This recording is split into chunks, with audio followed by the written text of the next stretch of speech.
Okay, this is chapter 14, and it starts in 14.1 with noble gas electron configurations. So we'll start with this.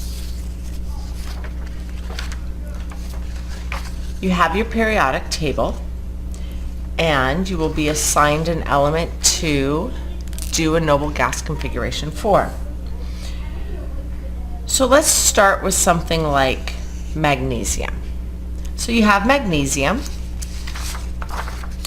and we'll start with the complete electron configuration. If you have magnesium, we know magnesium has 12 electrons. And the traditional electron configuration is 1s2, 2s2, 2p6, 3s2, and that would be the final. Now you should remember this, so if you don't have it, write it down again.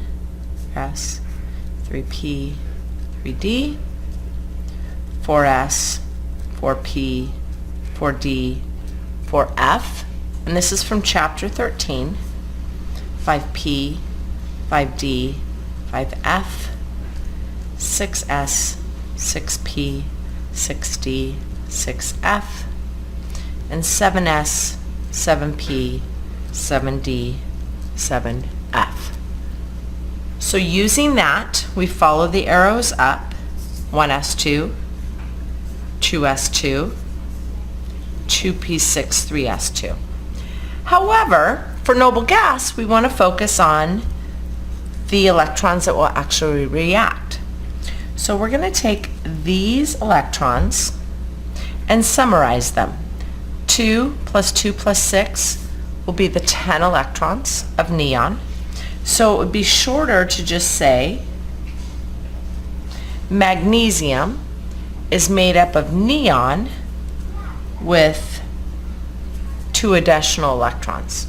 And that's how we would write the shorthand. Magnesium as neon with 3s2. And that's noble gas configuration. Let's try another one. Let's try barium. Much larger. So for barium, we find him first, and he is number 56. So we look at number 56,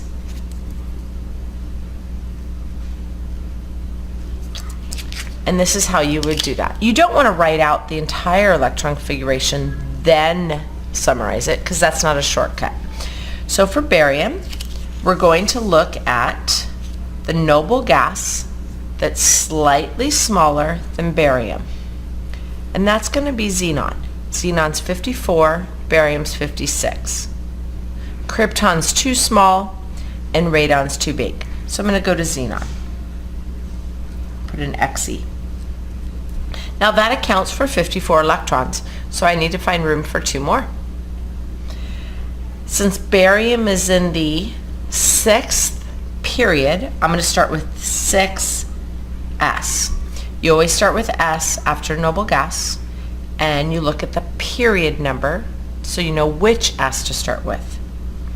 And barium only needs 2 more electrons, and 2 will fit here, so I will go ahead and do that, and that should work. Let's try someone else. Let's